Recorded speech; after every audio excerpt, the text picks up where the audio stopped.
Hello friends good morning मोर channel आपलोक आको एबार स्वागतम जनाइছো আৰু আজি বহুত দিনৰ পৰা আকৌ এটা নতুন ভিডিও লৈ আহিছো আপোনালোকৰ আগত আসলতে প্ৰেক্টিকেলৰ কামত আৰু এক্সামৰ কাৰণে ইমান বেছি বিজি হৈ গলো যে নতুনকৈ ভিডিও বনাব পৰা নাছিলো কিন্তু আজিৰ পৰা চেষ্টা কৰিম আপোনালোকক ভিডিওসমূহ দি থাকিবৰ বাবে আৰু আজি মই দিনটো কি কৰোঁ তাৰে আপোনালোকক দেখাবলৈ চেষ্টা কৰিম লগতে নতুন নতুন ৰেচিপিও শ্বেয়াৰ কৰিম আপোনালোকৰ আগত আশা কৰোঁ আপোনালোকে চাই ভাল পাব আৰু আজি ব্লগটো মই ইয়াৰ পৰা ষ্টাৰ্ট কৰিছোঁ আৰু আজি হৈছে 12 আগষ্ট এতিয়া সময় 7 বাজিছে মই গা পা ধুই আজৰি হ'লোঁ আৰু এতিয়া বনাম চাহ মানে মোৰ ৰুমমেট গা ধুই আছে তাই ওলালে আমি চাহ বনাম তাৰপিছতে মোৰ ব্লগটো কণ্টিনিউ কৰি যাম আপোনালোকৰ আগত এতিয়া মই বনাই লওঁ চাহ ৰাতিপুৱা লাল চাহে বনাম দুজনী জোখতে পানী লৈ লৈছোঁ চাহটো বনাই আকৌ পঢ়িবলৈ ষ্টাৰ্ট কৰিব লাগিব যেহেতু বিএডৰ বহুত কাম থাকে বহুত প্ৰেক্টিকেল আছে সেয়া কৰিব লাগিব চাহটো কৰি দিছোঁ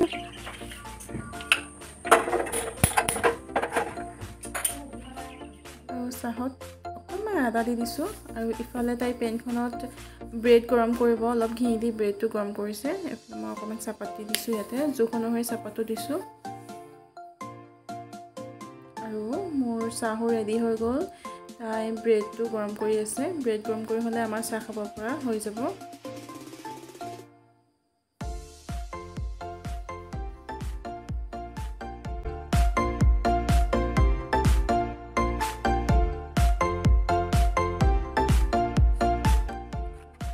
ব্ৰেডৰ লগত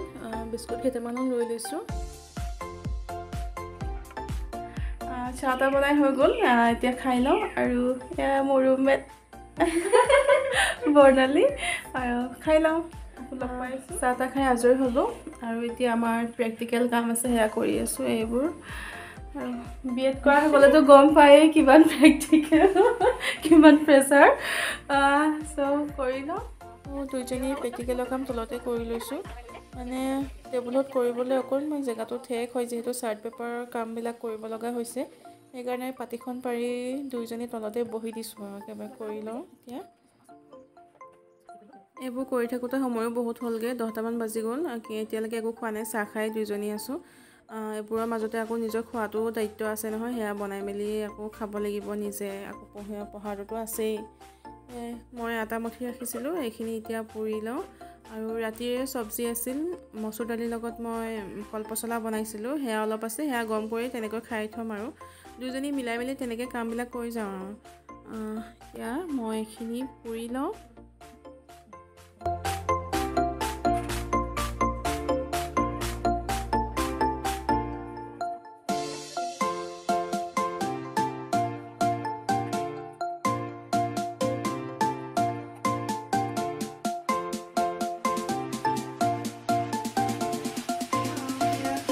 বনাই হৈ গ'ল এতিয়া খাই লওঁ আকৌ প্ৰেক্টিকেল কৰিব লাগিব আমাৰ খাই মেলি এতিয়া খাই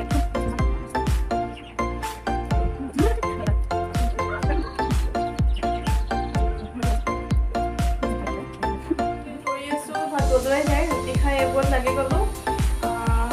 এয়া আৰু বিএডৰ আমাৰ অৱস্থা কি হৈছে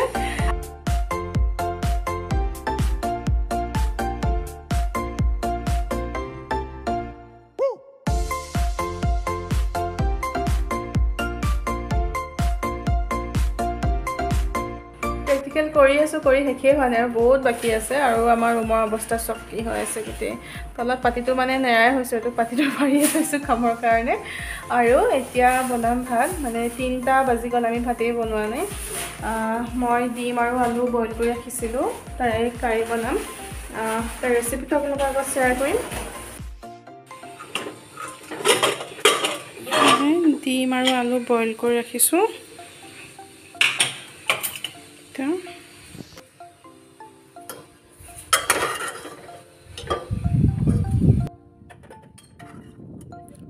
ডিমখিনি গৰম পানীৰ পৰা উলিয়াই অকণমান ঠাণ্ডা পানী দি ল'ম যাতে গুচাব পৰা হয়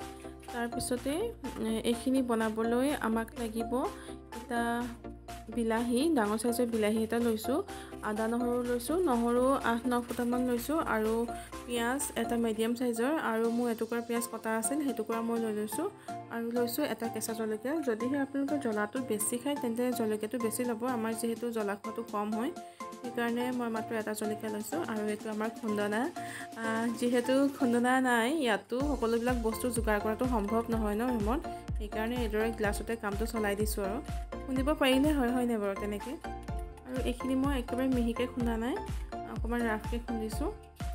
মোৰ খুন্দি হৈ গ'ল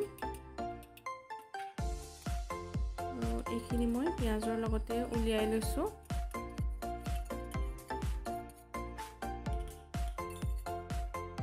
আৰু মই আলু বইল কৰিছিলোঁ 6টা আলু এইখিনি সৰু সৰু আলু আছিলে এতিয়া মই টুকুৰাকৈ কাটি ল'ম মানে অকণমান আলু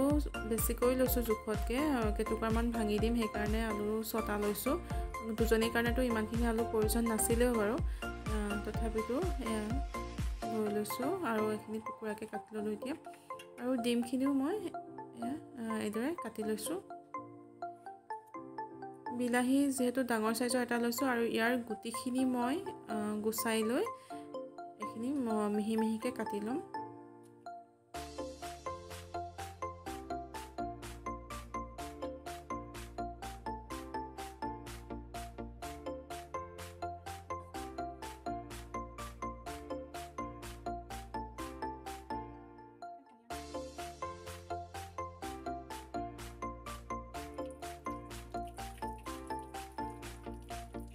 ডিমকিটা যেহেতু আগতীয়াকৈ ফ্ৰাই কৰি ল'ম সেইকাৰণে মই ইয়াত নিমখ আৰু হালধি দিছোঁ নিমখ হালধি দি মই হাতেৰে এইখিনি ভালদৰে সানি ল'ম যাতে গোটেই ডিমটোতে এইখিনি লাগি যায় এয়া এফালে কেৰাহীখন এতিয়া গৰম হোৱাত মই মিঠাতেল দি দিছোঁ আৰু মিঠাতেলখিনি গৰম হৈ আহিল এতিয়া ডিমকিটা ভালদৰে ৰঙা পৰালৈকে ফ্ৰাই কৰি থাকিম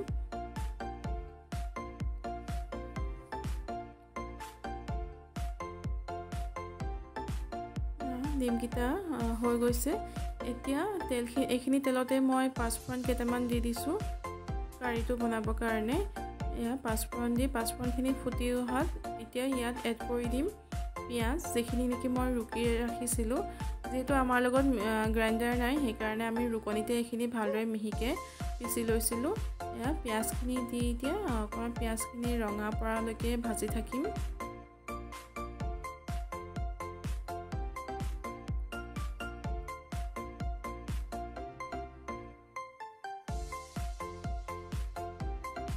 পিঁয়াজখিনি অকণমান ৰঙা হ'ব ধৰিছে এইখিনি সময়তে যিখিনি নেকি আদা নহৰু যে মই খুন্দি ৰাখিছিলোঁ সেইখিনি ইয়াত এড কৰি দিছোঁ আৰু লগতে যিটো কেঁচা জলকীয়া আছিল সেই জলকীয়াটো মই ইয়াত দি দিছোঁ আৰু মই আদা নহৰু গোটেইখিনি একেলগতে দি দিয়া নাই অকণমান ৰাখি থৈছোঁ পাছত দিবৰ কাৰণে আৰু বিলাহীখিনি দি ভালদৰে ভাজি লৈছোঁ আৰু এতিয়া মই ইয়াত দি দিম মছলাবোৰ প্ৰথমতে দিছোঁ ৰেড চিলি পাউডাৰ তাৰপিছত অকণমান জিৰা গুড়ি দিছোঁ আৰু লগতে হালধি পাউডাৰ যেহেতু ডিমটো ফ্ৰাই কৰোঁতে নিমখ আৰু হালধি অলপ দিয়া হৈছিলে ডিমত সেইকাৰণে অকণমান নিমখটো মই মিলাইকৈ দিম নিজৰ আন্দাজ অনুসৰি দিম আপোনালোকে নিজৰ আন্দাজ অনুসৰি নিমখটো দিব হালধিখিনি দিয়াৰ পিছত এইদৰে নিমখ দিলোঁ নিমখটো দি দিয়াৰ লগে লগে বিলাহীখিনি গলিবলৈ মানে ভাল হয় সোনকালে গলি যায় বিলাহীটো আৰু এতিয়া মই এইখিনি অকণমান সময় ঢাকি ৰাখিম গলালৈকে বিলাহীখিনি গলালৈকে মই এফালে চাউলখিনি ধুই লৈছোঁ কুকাৰটো পাতি দিম চাউলখিনি ধুই এয়া দেখিছে নহয় বিলাহীখিনি গলি গৈছে আৰু মছলাখিনি ভালদৰে গলিবৰ বাবে মই ইয়াত অকণমান পানী দি দিম পানী দি অকণমান মছলাখিনি মিলালৈকে যিটোত নেকি মই আদা নহৰু খুন্দিছিলোঁ সেইখিনিতে মই পানী দি দিছোঁ এইফালে ভাতটো উঠাই লৈছোঁ মই এয়া বিলাহীখিনি পূৰা গলি গৈছে এইখিনি সময়তে আলু কেইটুকুৰা মই ইয়াত দি দিছোঁ আৰু আলুখিনি দি মছলাখিনিৰ লগত ভালদৰে মিলি যোৱালৈকে এইখিনি মই ভাজি থাকিম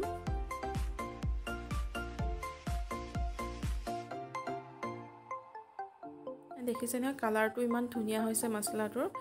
আৰু এইখিনি এতিয়া ঢাকি ৰাখিম অলপ সময় পিছত এয়া চাইছোঁ মছলাখিনিৰ লগত আলুখিনি ধুনীয়াকৈ মিলি গৈছে আৰু এইটো সময়তে মই কেইটুকুৰামান আলু ভাঙি দিছোঁ। আলুখিনি ভাঙি আকৌ এইদৰে অকণমান সময় ভাজিম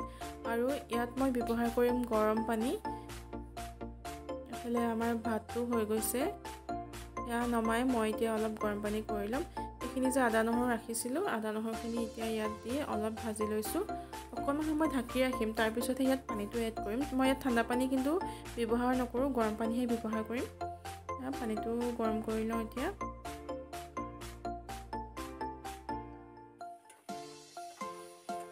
অকণমান তলত লাগি ধৰিছিলে চব্জিখিনি আৰু এইখিনি সময়তে মই ইয়াত গৰম পানীখিনি এড কৰি দিছোঁ।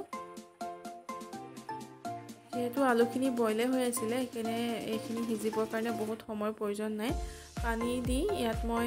ডিমকেইটা দি দিম, যিকেইটা নেকি ফ্ৰাই কৰি ৰাখিছিলোঁ। তাৰপিছত 5 মিনিটমান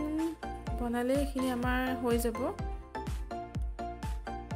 এইখিনি দি অকণমান সময় ঢাকি ৰাখিম এতিয়া।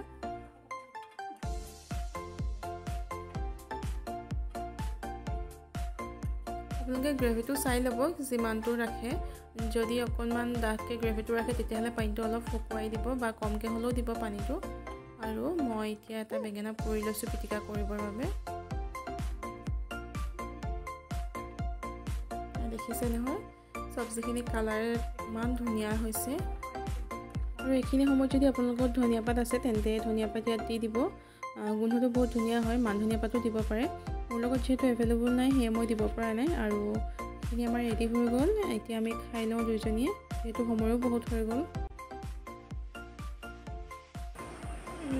ভাত পানী খাই আজৰি হৈ গ'লোঁ আৰু খাওঁতে মেলোতে 5টা মান বাজিবলৈ হ'ল আৰু 6টাৰ পৰা ক্লাছ আছে। অকণমান ৰেষ্ট লৈ লওঁ, ভাবিছোঁ ভিডিঅ'টো ইয়াতে শেষ কৰোঁ। আৰু যদি ভিডিঅ'টো ভাল পালে লাইক কৰিব, শ্বেয়াৰ কৰিব, কমেণ্ট কৰিব আৰু ছাবস্ক্ৰাইব কৰিবলৈ নাপাহৰিব। আৰু ধুনীয়া ভিডিঅ' আহি আছে, আপোনালোকে চাই থাকিব। Bye bye.